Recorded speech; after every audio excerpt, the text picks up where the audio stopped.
Everyone to the Common Historian. Today, we are going to be interviewing the Unknown Project, discussing what they've done, and diving into some Gettysburg stuff with them as well. Would you guys like to introduce yourselves real quick before we get started? I'm Josh. Hi, Mary. Can you tell me how you two got started with paranormal investigations? So we both had experiences throughout the years and we loved watching the shows. And we were watching a show one night and I said, do you want to go check this out and find out if any of this is really legit? And next thing you know, we booked a investigation at Trans-Allegheny Lunatic Asylum. We went right to the top. We learned that we don't know half as much as we thought we did. Oh, about gear. yeah. So, drew you to Gettysburg specifically. Was there a moment or experience that hooked you to investigating there? So for us, since we're local, Central PA, we've been going to Gettysburg since grade school for field trip. Josh is the history buff. And we use Gettysburg to test out new equipment too, since it's so close.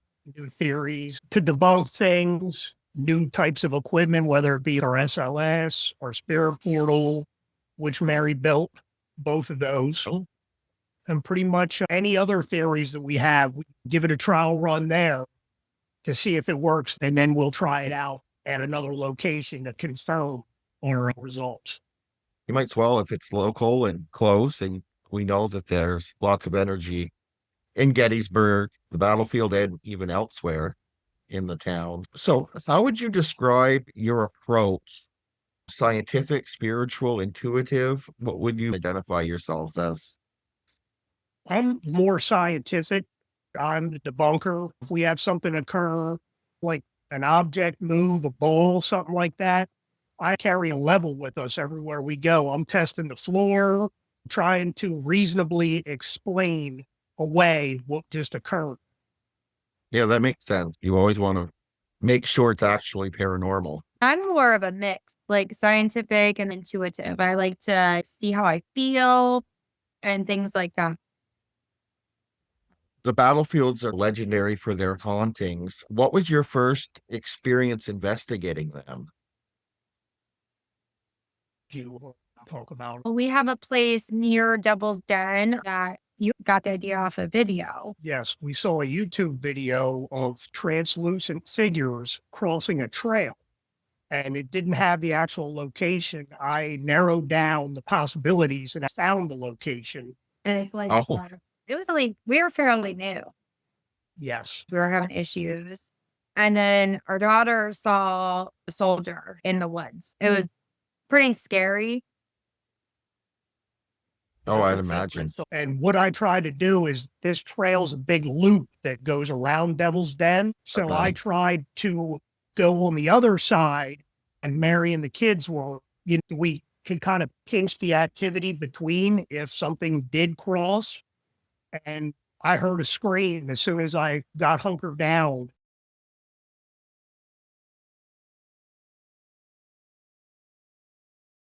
New. Yes. And obviously, like battery drainage, we were having issues. And then our daughter saw a soldier space like in the woods. That it was pretty scary. Oh, I'd imagine. And what I try to do is this trail's a big loop that goes around Devil's Den. So Okay. I tried to go on the other side, and Mary and the kids were, we could kind of pinch the activity between if something did cross. And I heard a scream as soon as I got hunkered down and was looking back. By the time I got there, everyone was speechless except for me because I had no clue what occurred. Yeah. I know Gettysburg is a place that is on my bucket list. I haven't been there yet, but do want to go there someday. I do. Are there particular areas of the battlefields that are more active than others? I feel like all of it is just right time, right place. Yes, I feel like a lot of the hauntings or activity happens whether we're there or not. and it's set time of day. So you're just more or less right place, right time. We look at investigating a lot like fishing. Just because you go doesn't mean you're going to capture anything. Yeah. So it sounds like it's more residual or imprints almost. More than like, I don't know how to explain it, but More than an intelligent Yeah, reaction. yeah, I feel so. so the mass casualties has made an imprint. Mhm. Have you ever captured evidence, EVPs, apparitions, shadow figures that you couldn't explain? Yes. So we actually got an apparition on camera in the battlefield. That was time we were driving, stopping, snapping photos, and it's a full body apparition. I believe it is. It looked like a statue to me. I was so convinced it was a statue that we drove back the next day and I looked around and said, oh, wow, there's no statue anywhere near this. Then I do 3 photos in a row, always. That's the rule. And photo before, photo after, no. It's just on one of the three. And then we've gotten some good spirit box responses and random EMF activity. When you're in the battlefield, there is no power. Yeah. EMF meter should not be going off. Plus, we have a high grade EMF reader that will not react to a phone or anything. It has to be a large amount. As an alarm to it, opposed to The the light. common EMF that you see with just the lights. Yeah. It goes off. It's serious. And that's always good to have because, you never know if your phone's going to interfere with it. For sure. We've tested our gear versus walkie-talkies and cell phones as far as proximity near them and what could trigger our gear or what could be paranormal. What kind of emotions or energy do you typically sense in the battlefield locations? This one's more her. I was figuring that. It's honestly hard to believe. Every time we go, we get off the exit, it's a different feeling. Sometimes it'll feel sad.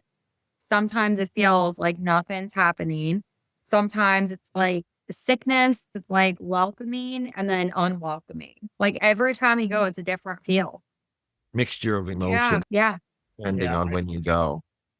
I wonder if that's kind of maybe time of year. I was starting to try to see a pattern, especially because it's a heavy tourist place, and especially in the summer because they do the reenactments, things like that. It's busier. And I feel like those times we don't get as much activity. It's like they're irritated. I don't know the reason. Yeah. But yeah. They had enough socialization for the day. Yeah. They've seen enough people. Or They they're don't want to tired of strangers. Yeah.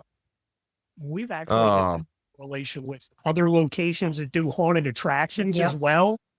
The spirits either are flatlined after October or they're angry and it'll be an uptick in activity. Yeah. So I imagine those locations that do the attractions would upset those entities that might be in there. Gettysburg is full of haunted inns, homes, and public buildings. Do any stand out as especially intense or chilling to you? The Farnsworth comes to mind. One of our favorite. The sniper that killed Jenny Wade was stationed in the attic. The Rainworth Lodge with the Confederate Hospital. That's a really great spot. I also like the orphanage. The orphanage. And of course, the obvious Jenny Wade house, which I am not fond of because of the size of it. It's kind of difficult to actually differentiate whether you hear something that it's someone walking past. I feel the same. Can we really say it's paranormal? Most likely not. Yeah, and isn't that right in town, the Jenny Wade? So it's probably busy with traffic and Sidewalk right there. And I mean, it's an old house, very small. You can hear everything. Yeah. So have you ever investigated? We just talked about the Jenny Wade house and the Farnsworth house in, how about Sachs Covered Bridge? We just find it so ironic. We've gone at least, like 50 times?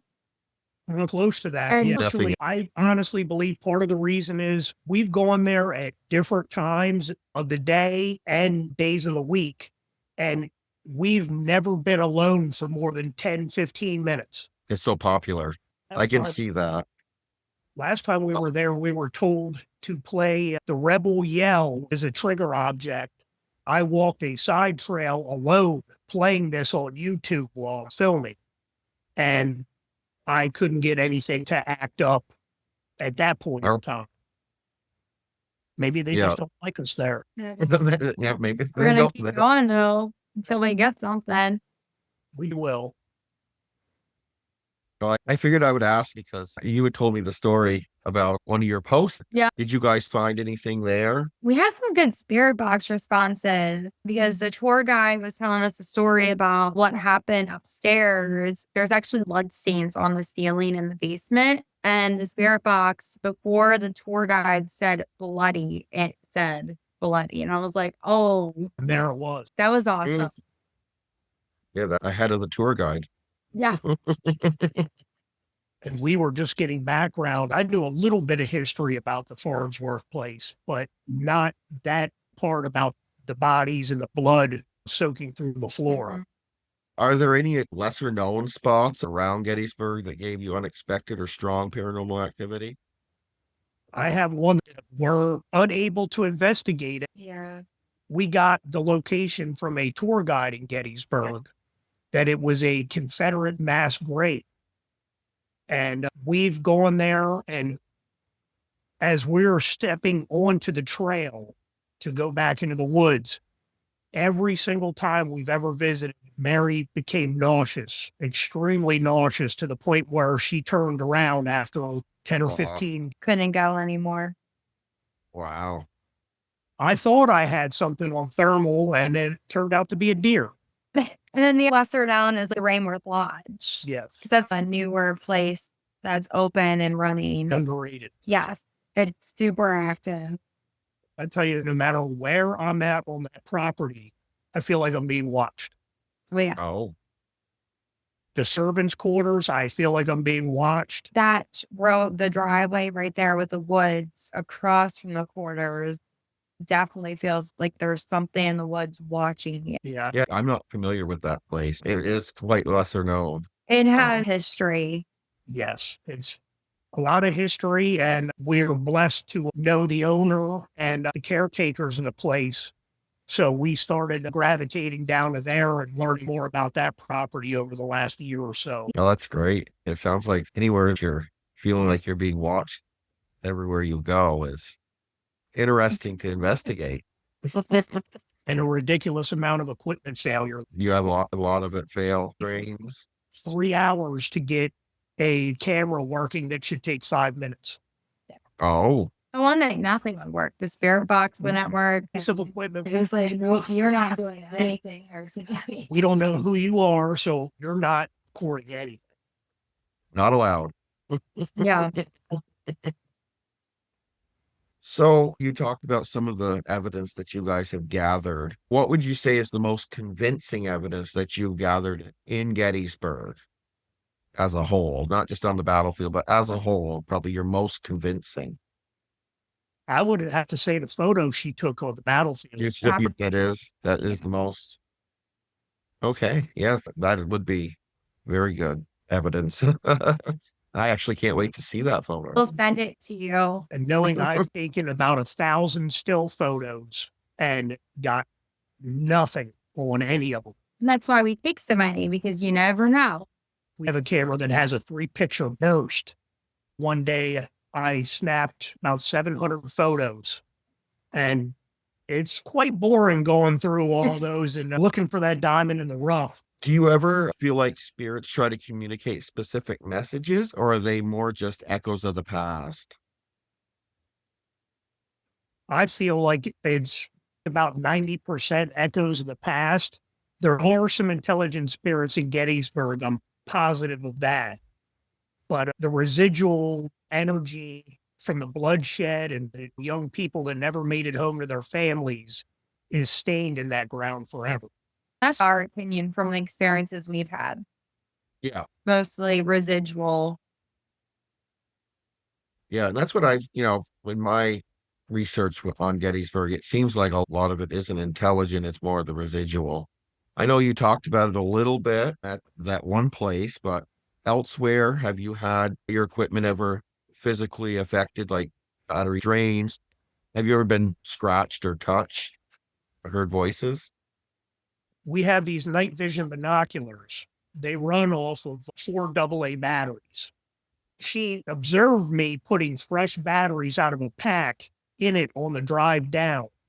And we hopped out of our car and started walking. I turned on the power button and it lit up and said low battery, goodbye, and would not turn back on. I put a second set of batteries and it got the same result. On the ride home, pressed the power button on them just to see and turned right on full batteries. Wow. Yeah. That's the only That's time it's ever happened with those two. Things worked everywhere else. wow. Has an investigation ever left you emotionally shaken or changed your view on the afterlife? And this can be anywhere. There's one thing that comes to mind with me that I knew we posted and we had it recorded from Hillview Manor. Mary's doing a Estes session and we got an EVP of a little kid's voice saying, Mommy. When I heard it again a second time, I was a little upset just hearing a little child's voice. Now, granted, that could be something else posing as a little child, but actually of the floor we were on in Hillview Manor of 3 child spirits. Wow.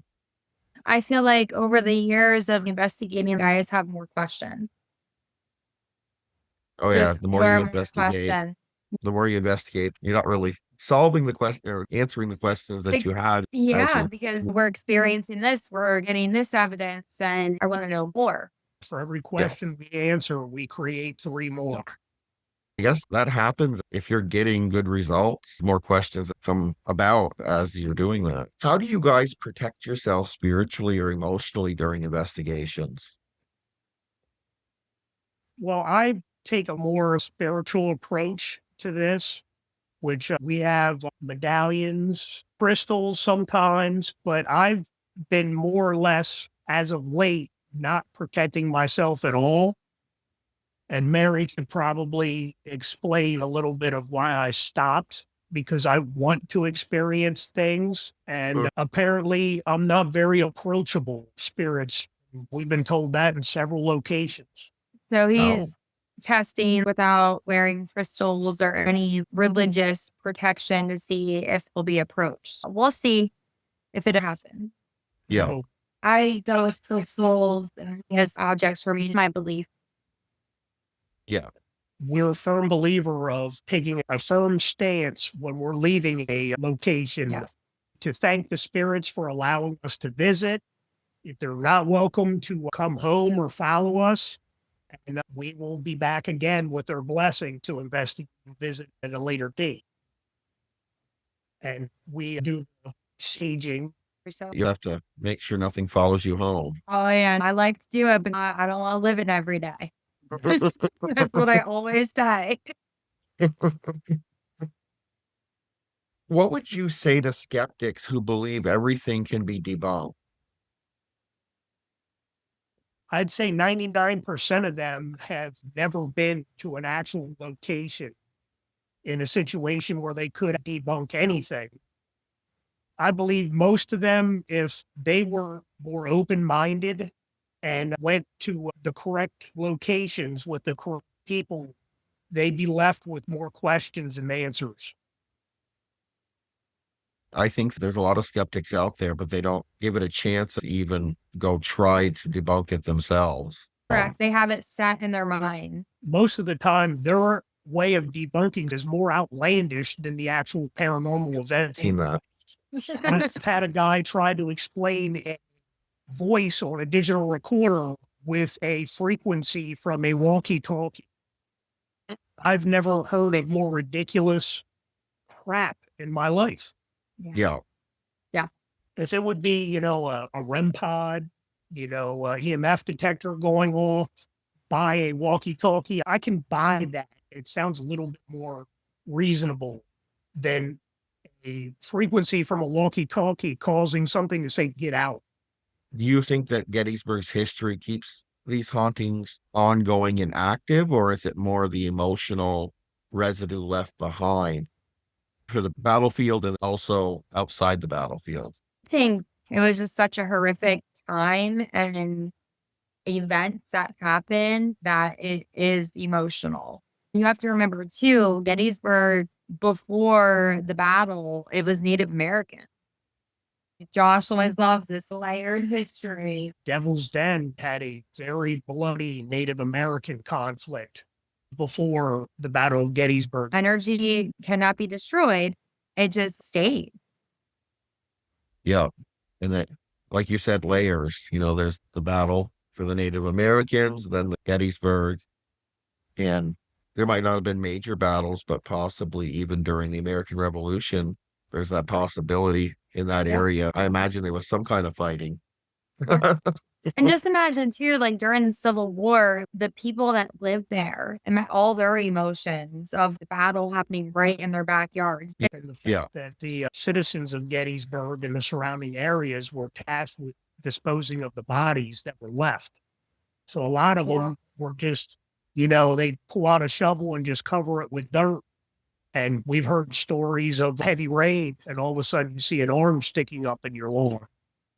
That's no way for any entity to be at rest in a situation like that. One story or experience from Gettysburg that stayed with you the longest? I don't think I can pick one. Just one? I can't. There's so many different stories that we've heard over the years from different tour guides or me reading up on things myself. There's just too much. We've investigated Gettysburg close to 100 times now, and I bet we've covered about 40%. Yeah, that's a lot. There's so much. Oof. Yeah, it's a huge place. Where can people find your work, investigations, or any of your social media? We can be found on YouTube, TikTok, Twitter, Instagram, and Facebook, all under the Unknown Project. You'll see the same logo on each account. Okay. I will have all of your social media in the description of the podcast today in case any of the viewers would like to check you guys out. Thank you for coming and talking with me today. Hopefully we can do this again in the future and work on some other projects together as well. To the viewers, don't forget to like, subscribe. You know the role. You know the drill. I don't think I have to tell everyone every time, but you know the drill. Subscribe, comment if you have any questions for the Unknown Project. I imagine they'll be watching the comments as much as I will. Until next time.